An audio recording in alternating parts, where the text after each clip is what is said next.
Buenos días, jóvenes estudiantes de la Universidad Rural de Guatemala. Bienvenidos al curso de Anatomía y Fisiología Animal, código FE 466. Vamos a ver la clase número 5 y el tema será pues anatomía del sistema digestivo. Continuamos viendo el sistema digestivo.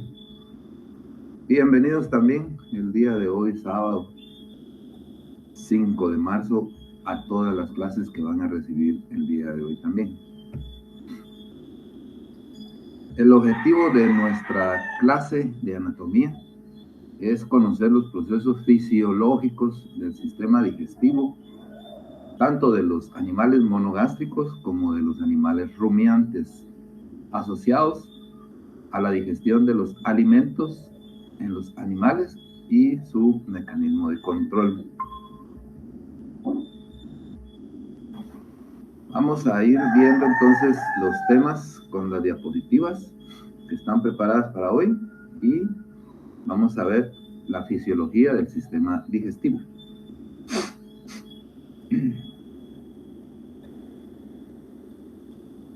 El aparato digestivo es un conjunto de órganos que tienen como misión fundamental la digestión y la absorción de los nutrientes.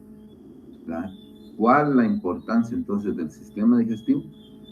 Digestión y absorber todos esos nutrientes que están en el alimento que consumimos. El tubo digestivo está formado por la boca, la faringe, el esófago, el estómago, el intestino delgado, el intestino grueso, también llamado colon. En cada una de estas partes del tubo digestivo tienen lugar todos los eventos que permitirán la digestión y la absorción de los alimentos que consumimos.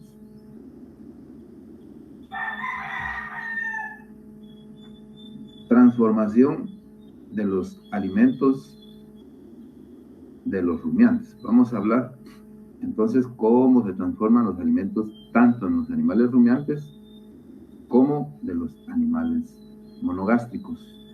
Vamos a ver ahorita entonces todo lo que se refiere a los rumiantes. Solo permítanme, voy a ver cuántos estudiantes estamos trabajando. Muy bien.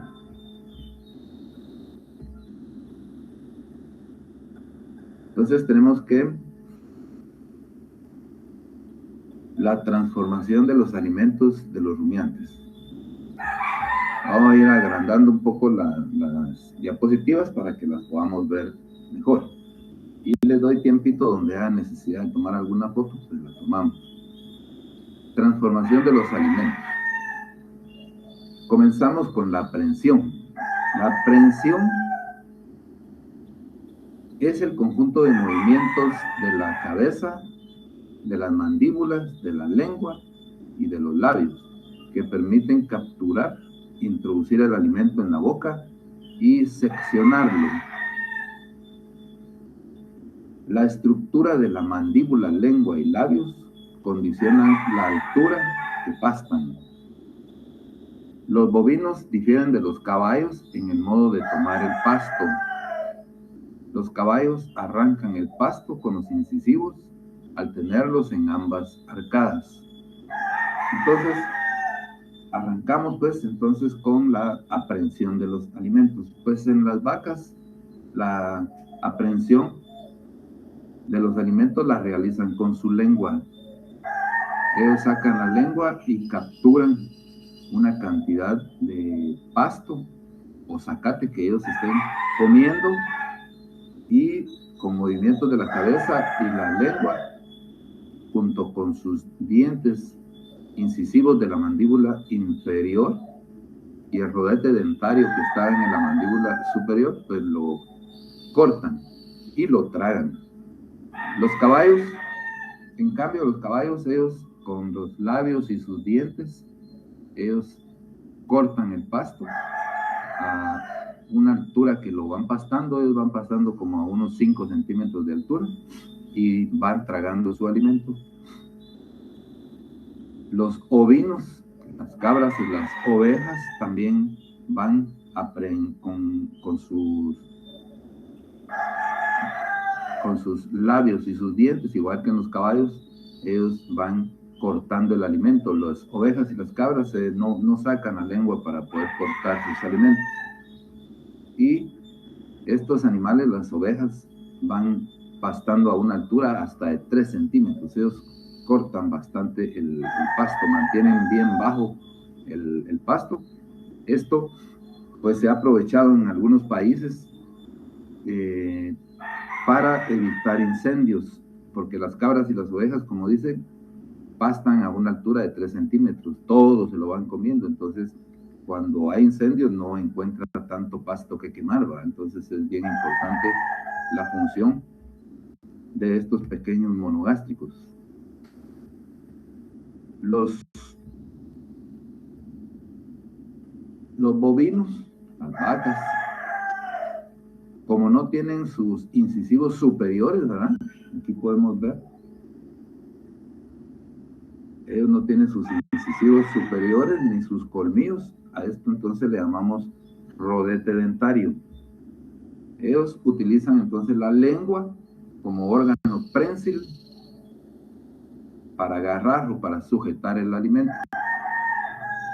La lengua emerge del hocico o de la boca, ¿verdad? Y arranca una pequeña porción de pasto y lo introduce dentro de la boca. Los ovinos pastan a ras del suelo, muerden la vegetación o la rompen. Como no tienen incisivos superiores, las plantas son presionadas entre los incisivos inferiores y la almohadilla superior, el rodete dentario, y las arrancan mediante movimientos de la cabeza hacia arriba. Pueden pastar en alturas de 3 centímetros. Es lo que mencionábamos, es bien importante la función entonces de las cabras y las ovejas de mantener un potrero o un lugar, un terreno bien bajo de pasto.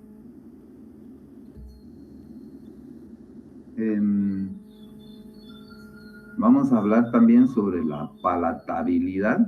¿Qué es ese término? Pues se refiere a que los animales tienen olor, sabor y color del alimento que consumen.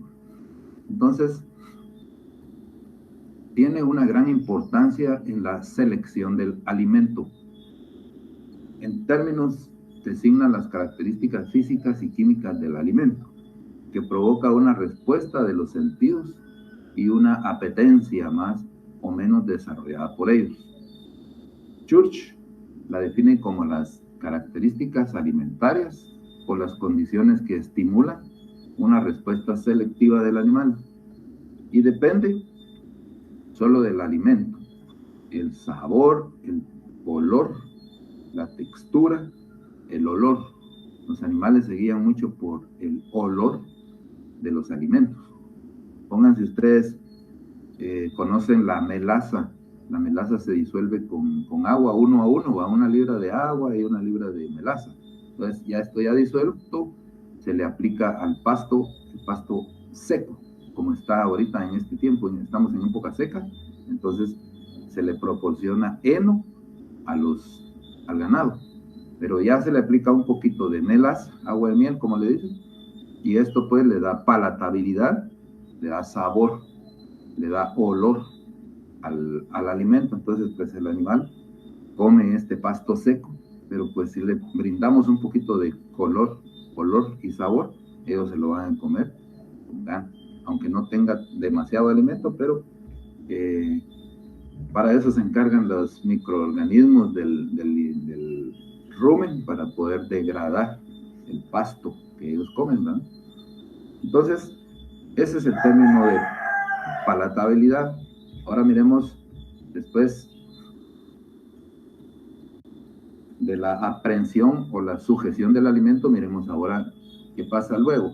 La masticación produce la ruptura mecánica del alimento, ¿verdad? Cuando comemos, los dientes, la lengua, los labios, la saliva, todo esto ayuda a que el alimento sea partido en pequeñas partes, pequeños trozos, para poderlo deglutir. Entonces, con la masticación rompemos el alimento. Esto es en forma mecánica, con lo que aumenta la superficie de contacto y se favorece la salivación y el ataque de los jugos digestivos. ¿Ya? Acto que puede ser bloqueado voluntariamente. Acción combinada en la masticación están los dientes, la musculatura maxilar y mandíbula para hacer presión, ¿verdad? Para tener presión para poder cortar el alimento, y la lengua.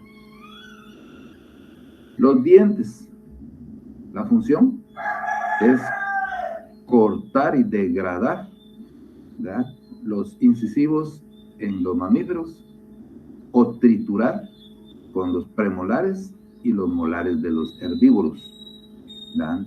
Como decimos, las vacas y las ovejas, pues, rumiantes, no tienen incisivos superiores ni colmillos.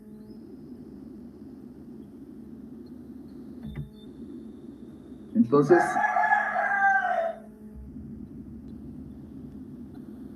podemos ver en la imagen, podemos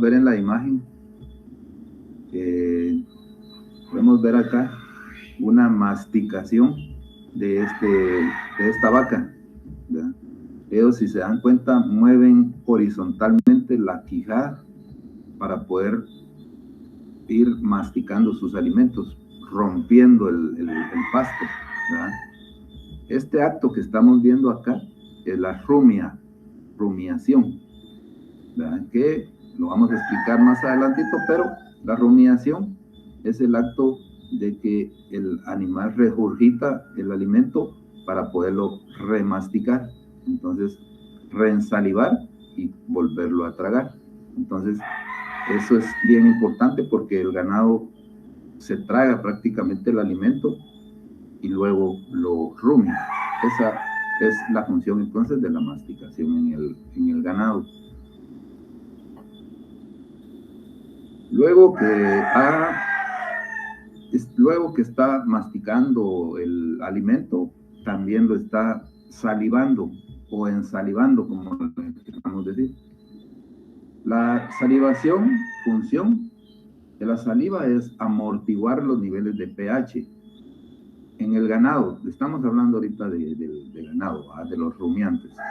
En el ganado, pues habíamos mencionado que tiene bicarbonatos y fosfatos, la saliva. Esto es un amortiguador de los niveles de pH. ¿Por qué? Porque los niveles de pH, tanto en el rumen como en los estómagos, tiene un pH muy ácido. Entonces el bicarbonato regulariza los niveles del pH. Neutralizan los ácidos, ¿verdad?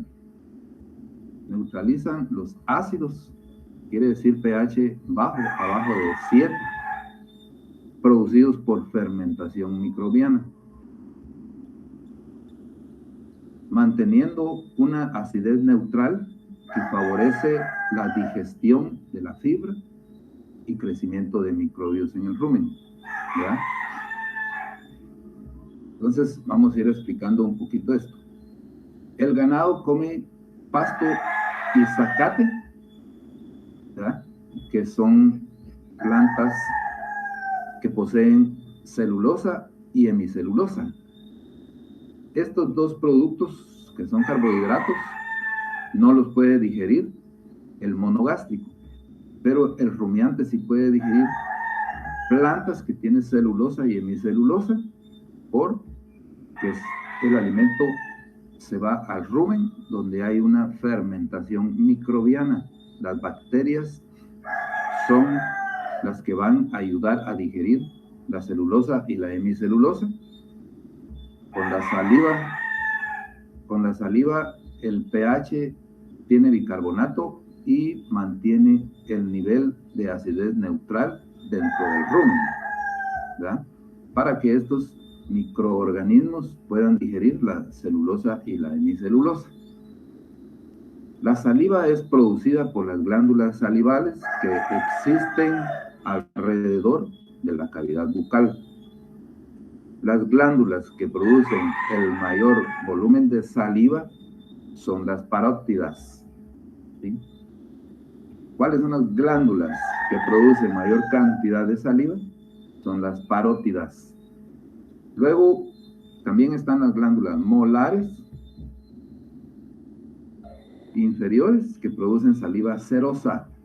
Están las glándulas mixtas, las submaxilares, las sublinguales y las labiales, con secreción serosa y mucosa. Las vacas producen aproximadamente de 90 a 190 litros de saliva por día. ¿Y qué producción, qué alta producción de saliva tienen que producir las vacas adultas, ¿verdad? Para poder amortiguar el pH del rumen.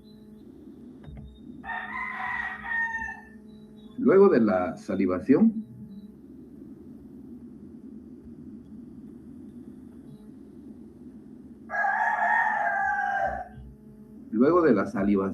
la lengua, que es un órgano prensil, ¿verdad? Que estábamos hablando. Esta tiene epitelio escamoso estratificado, tiene papilas filiformes, fungiformes, foliadas, circunvaladas.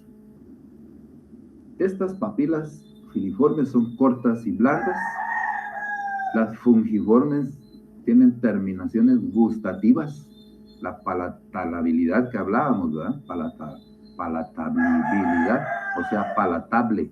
Entonces también se puede ver en estas papilas gustativas. Las papilas foliadas también son gustativas y cerosas. Las circunvaladas también son gustativas. La deglución, ¿verdad? Que es cuando la lengua prensa o captura el alimento, como podemos ver acá. La vaca saca su lengua y prensa o captura una cantidad de alimento, lo lleva hacia la boca y lo traga o lo deglute, ¿verdad?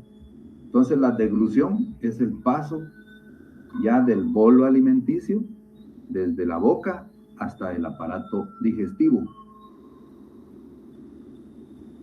Deglución, también llamado proceso de tragar, ¿verdad? Como podemos ver aquí, la vaca captura su alimento, pasa a la boca y lo traga.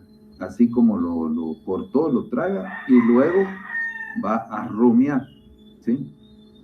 Entonces los movimientos de la lengua desplazan el bolo alimenticio hacia la faringe.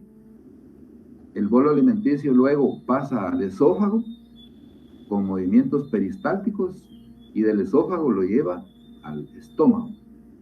Todo ese bolo alimenticio. Entonces, el sistema digestivo, estamos viendo la fisiología, ¿verdad? En los monogástricos, la vaca captura con su lengua, lo lleva a la boca, a la faringe, al esófago, que pasaría por acá, hasta el estómago, ¿sí? Todo ese alimento que está consumiendo.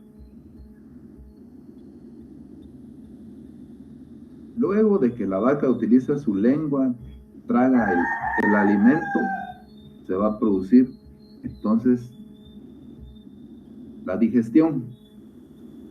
Se define como la descomposición química de los alimentos. Descomposición mecánica decíamos que es cuando con sus dientes corta el alimento. Entonces, digestión es la descomposición química por medio de enzimas del estómago, ácido clorhídrico, el intestino delgado y el intestino grueso en moléculas más pequeñas, ¿verdad? Todo ese proceso, como decíamos, de masticar el alimento es para que las partículas de alimento se vayan haciendo más pequeñas. En la descomposición química también, por las enzimas ácido clorhídrico del intestino delgado, el jugo pancreático, la bilis también, va degradando los alimentos hasta hacerlos más pequeñitos, ¿verdad? Este proceso se da mediante la hidrólisis enzimática de enlaces químicos de las proteínas, lípidos y carbohidratos ingeridos. La absorción, entonces, se refiere al movimiento de sustancias a través de las células mucosas del intestino delgado. Aquí podemos ver el interior del intestino delgado. ¿De qué se compone? Pues tiene mucosa y tiene todas estas microvellosidades que parecen dedos, ¿verdad? Que son las que van a capturar los nutrientes que pasan en el alimento ya digerido químicamente. Entonces ya se le facilita a las vellosidades poder absorber los nutrientes. ¿Qué son los nutrientes? Pues decíamos, son las vitaminas, las proteínas, los carbohidratos, las grasas, el agua, los minerales, ¿ya? Todo eso lo absorben entonces las microvellosidades, lo llevan por medio de la sangre a las células, ¿ya? Y ahí pues en las células cumplen las funciones que necesitamos para crecer, para los cerdos, por ejemplo, engordar. El cerdo está comiendo, su concentrado pasa por todo el proceso de digestión y absorción. Luego de que el alimento pasó por ese gran intestino delgado, ¿verdad?, con todas las microvellosidades que absorbieron los nutrientes, pasa luego el alimento, lo que quedó, al intestino grueso, hacia el líquido intersticial, donde ingresa a la sangre o a la linfa.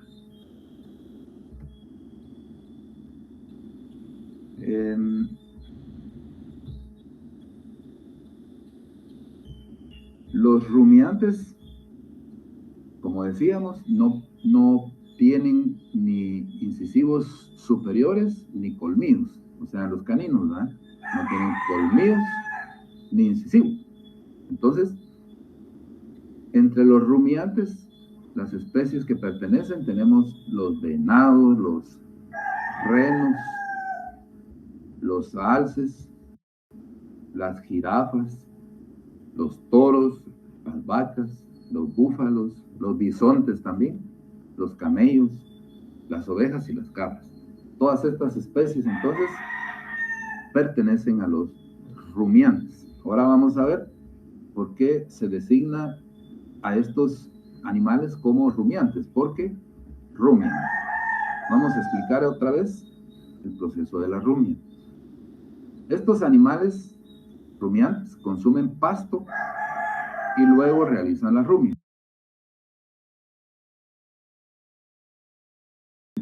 que consiste en regurgitar el pasto a la boca, ¿verdad? Porque como mirábamos anteriormente, la vaca se traga los bocados de pasto enteros.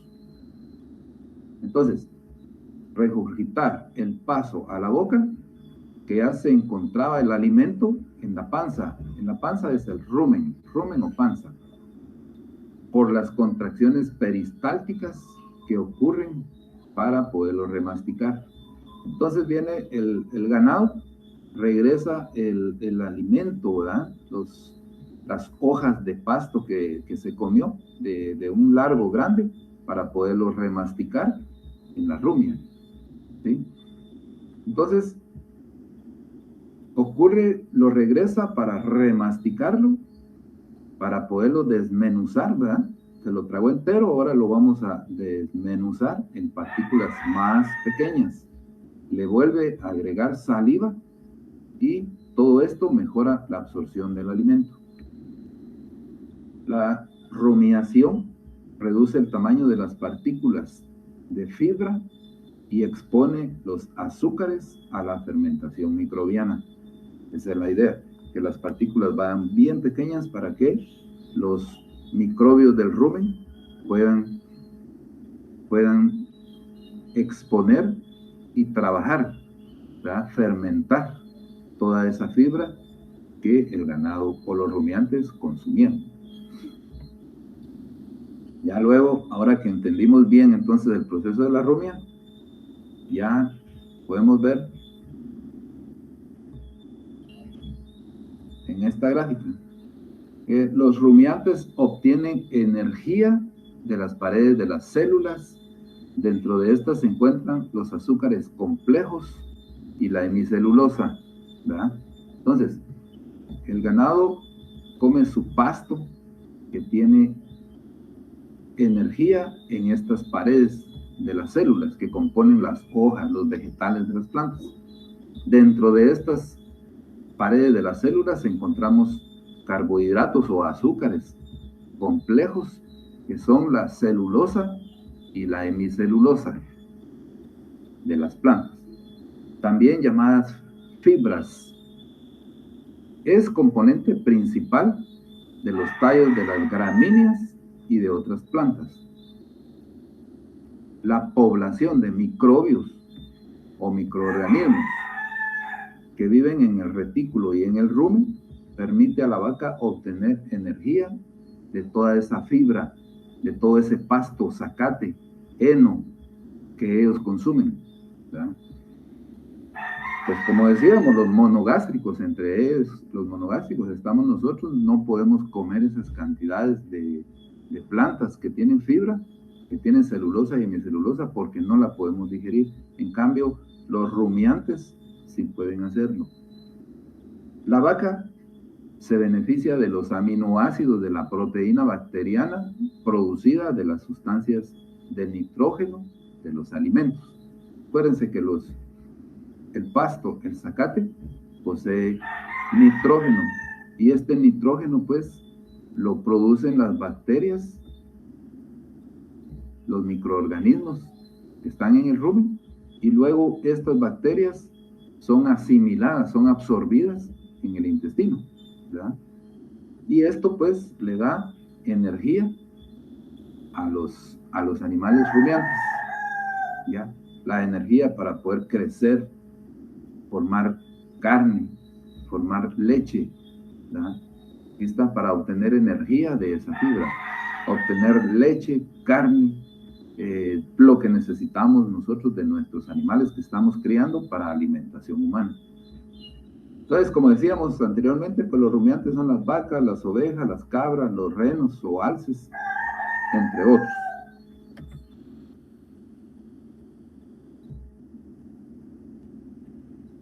Luego, entonces, de que el alimento fue deglutido, o sea, tragado, ¿verdad?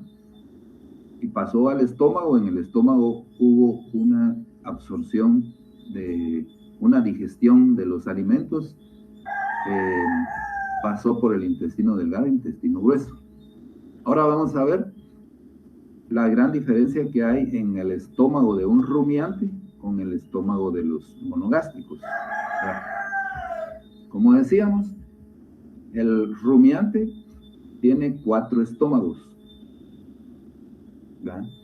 Entre ellos tenemos el rumen. Aquí vamos a ver. El rumiante tiene un gran estómago que se compone de 4 cavidades. Entre ellos están el rumen. Todo esto es el gran rumen de la vaca, ¿verdad?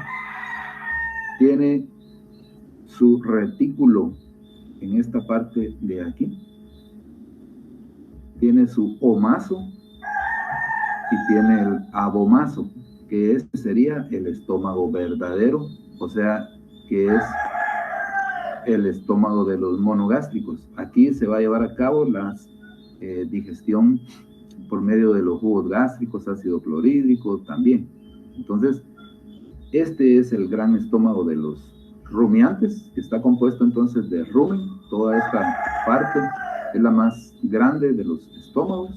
Está el retículo, está el omaso y este es el abomaso, ¿verdad? Entonces, la vaca consume el alimento, entra por aquí por el esófago, ¿verdad? Y es conducido hacia el rumen y hacia el retículo, ¿verdad? Luego pasa al omaso y al abomaso, que el abomaso, que es el estómago verdadero, es el que conecta ya con el intestino delgado. ¿Ya? Eso es entonces a grandes rasgos los 4 estómagos de un rumiante. El rumen, entonces decíamos, es un depósito de fermentación. Todo esto, ¿verdad?, es a donde va a dar el zacate del pasto, los vegetales, las plantas que el ganado comió, y contiene de 100 hasta 120 kilogramos de materia en digestión. Las partículas de fibra se quedan en el rumen de 20 hasta 48 horas, porque la fermentación bacteriana tiene que ser un proceso lento, ¿verdad?, para poder romper toda esa fibra y convertirla en energía que van a utilizar las bacterias, los protozoos y los hongos dentro del rumen. El retículo rumen, entonces, que ya se llama el conjunto de todo este rumen con el retículo, ¿verdad? El conjunto retículo rumen posee microorganismos, bacterias, protozoos y hongos. Estos microorganismos fermentan y descomponen las paredes celulares de las plantas, ¿verdad?, que decíamos que contienen celulosa y hemicelulosa, en carbohidratos, y estos producen ácidos grasos volátiles. Esto es bien importante. Producen entonces los ácidos grasos volátiles, AGV, como el acetato, que se usa para la síntesis de las grasas. Entonces, entre los ácidos grasos volátiles que producen la fermentación de los microorganismos que están contenidos en las paredes celulares o la fibra, todo esto produce ácidos grasos volátiles, como el acetato, que es el que ayuda a la síntesis de las grasas. También el ácido graso volátil, el propionato, que es utilizado para la síntesis de la glucosa, de los azúcares, ¿verdad? Y el butirato, que también es otro ácido graso volátil. Entonces este va a ser utilizado para la síntesis de los carbohidratos, ¿verdad? Entonces, en resumen, para que lo entendamos bien, el ganado consume pasto y este contiene fibras, contiene celulosa y hemicelulosa. Todo eso va a dar al rumen, ¿verdad? En el rumen se produce una gran fermentación, se produce una gran fermentación que dura de 20 a 48 horas, y ahí se producen los ácidos grasos volátiles, ¿verdad?, que son el acetato, el propionato y el butirato. Y todo esto le da la energía al ganado para poder producir leche, para producir carne, para todo, prácticamente para todo. Luego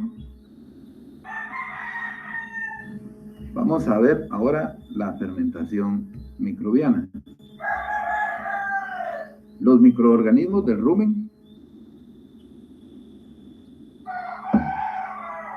principalmente las bacterias, ¿verdad? Decíamos que los microorganismos del rumen son bacterias, protozoos y hongos, pero las bacterias son las que más trabajan la fermentación. Estas bacterias digieren la celulosa y hemicelulosa de las paredes celulares de las plantas, producen los ácidos grasos volátiles que acabamos de ver y una masa de microbios con alta calidad de proteína. Estos digieren el almidón complejo, sintetizan la proteína del nitrógeno no proteico, que es la urea. Producen vitaminas del complejo B y vitamina K. Todo esto lo realizan las bacterias del rumen en la fermentación. Entonces, ¿qué hacen? Digieren la hemicelulosa, producen ácidos grasos volátiles y una gran masa de microbios que tienen proteína. Digieren el almidón, ¿verdad? Estas bacterias digieren el almidón, sintetizan proteína del nitrógeno no proteico, de la urea, ¿verdad? También producen vitaminas del complejo B y vitamina K. El pH del rumen oscila entre 6.5 a 6.8. El medio del rumen es anaeróbico, quiere decir que las bacterias dentro del rumen no tienen oxígeno. A esto le llaman proceso anaeróbico. Los gases producidos en el rumen, que incluyen el dióxido de carbono, el metano y el sulfuro de hidrógeno,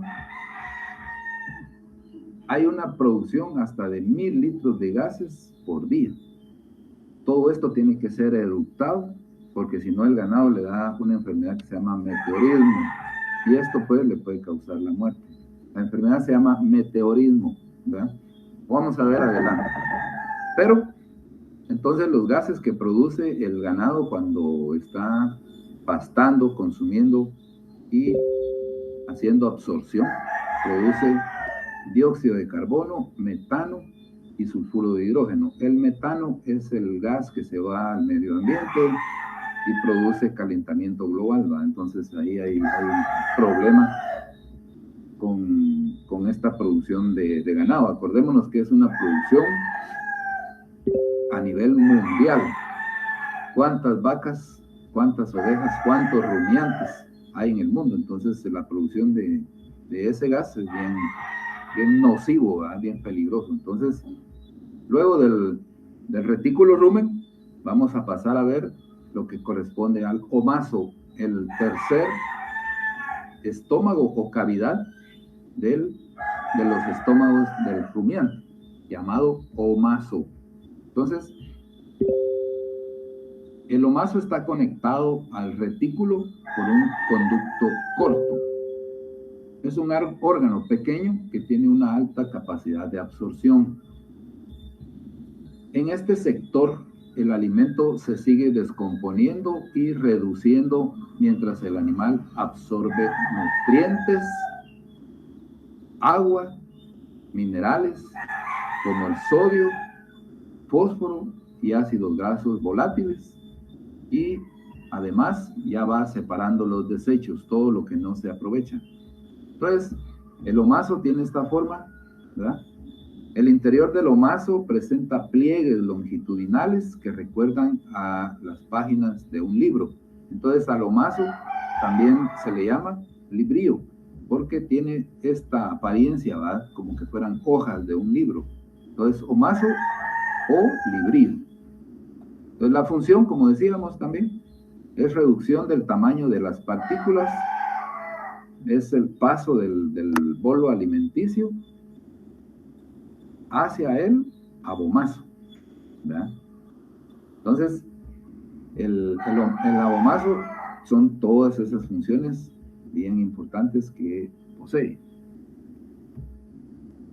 El abomaso, entonces, como decíamos, es el verdadero estómago de los rumiantes. Aquí se absorben los alimentos no fermentados en el rumen, que son las proteínas y los lípidos. Y los microorganismos que crecieron en el rumen, que son las proteínas bacterianas producidas en el rumen, pesan de 0.25 a 2.5 kilogramos por día. Entonces, el abomaso produce ácidos clorhídricos y enzimas digestivas, como la pepsina, que descomponen las proteínas, y recibe enzimas digestivas secretadas por el páncreas, como la lipasa pancreática, que descompone las grasas. Estas secreciones ayudan a preparar las proteínas para la absorción de los intestinos. ¿Ves? Aquí podemos ver el estómago de un rumiante, pero así como que lo distendido, para que lo podamos entender bien. Entonces viene la boca, prensa los alimentos, el pasto, el zacate, lo lleva por medio de la faringe y lo lleva al esófago. El esófago pues lo conduce a los estómagos del rumiante, que se componen de retículo, rumen, el omaso y el abomaso, que es el que estamos viendo, que es el estómago verdadero, y el abomaso se conecta al intestino delgado. Ahora vamos a ver también gotera esofágica. Es un término que se menciona, gotera esofágica, pero es bien sencillo de entender. La gotera esofágica es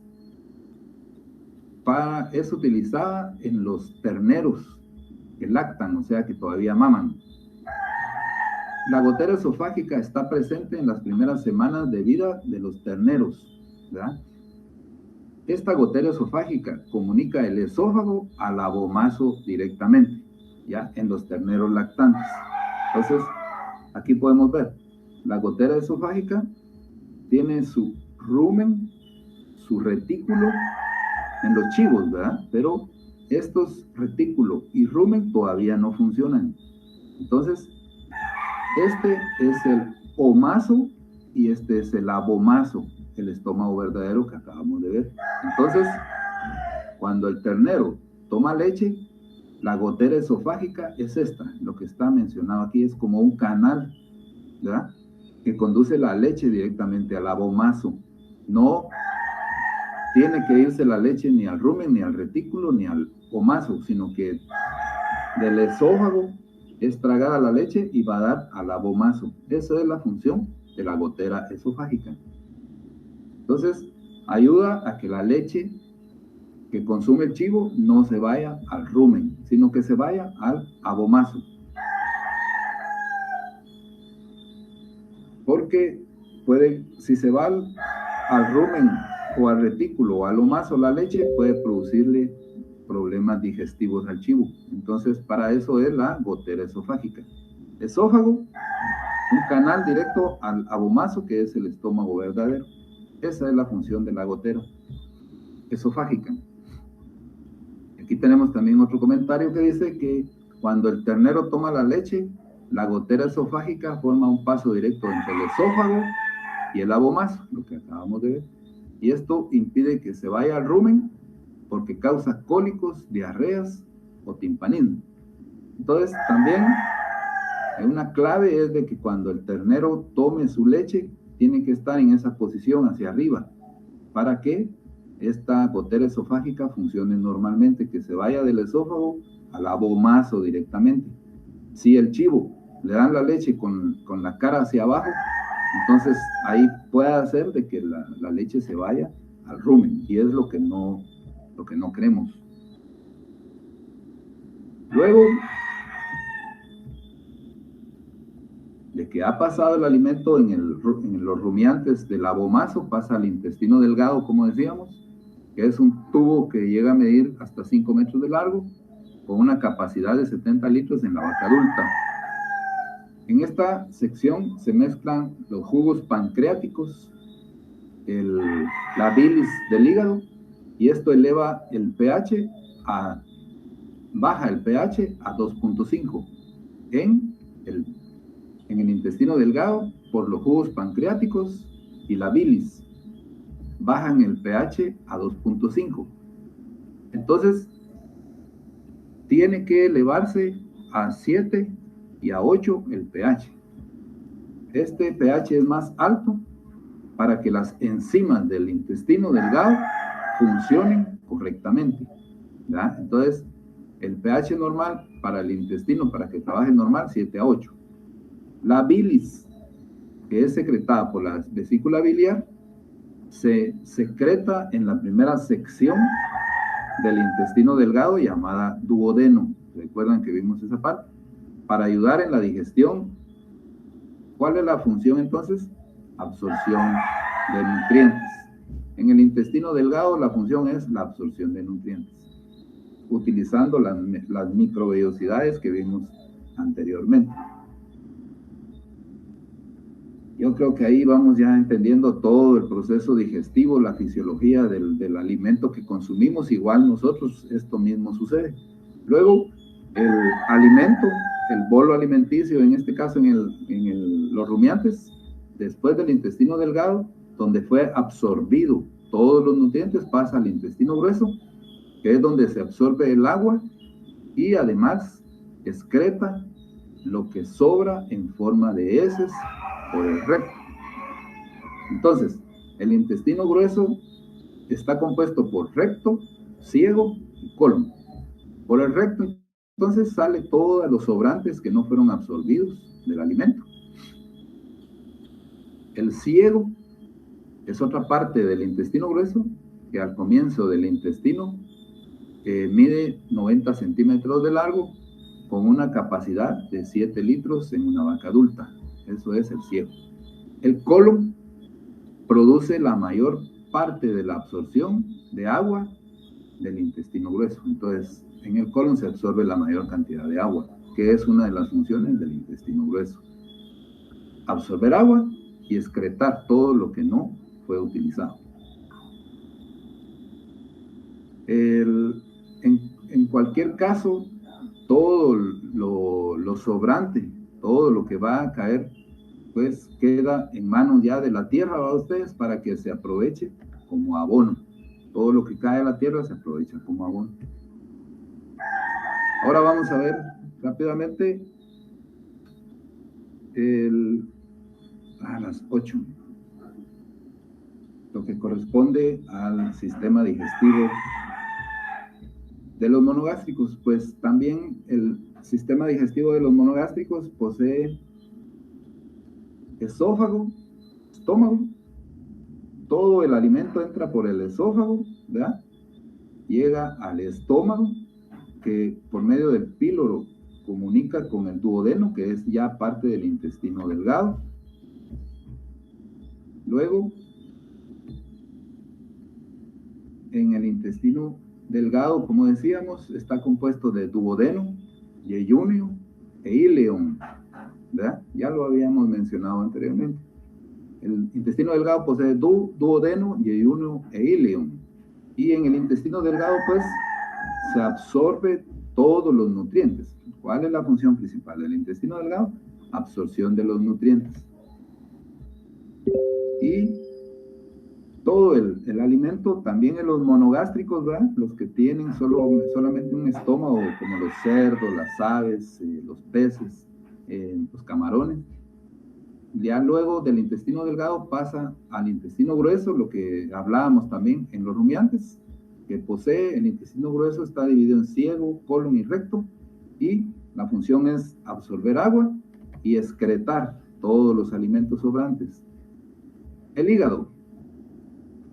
La función del hígado, pues, es el transporte, almacén de nutrientes, y también desintoxica y le da inmunidad, células defensivas al cuerpo. Tiene vesícula biliar, el hígado, que está abajo, aquí en esta parte, y produce la bilis, que es la que se va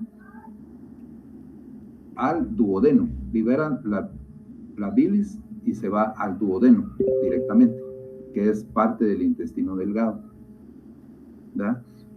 Entonces, esas son las funciones del aparato digestivo, tanto de los rumiantes como de los monogástricos.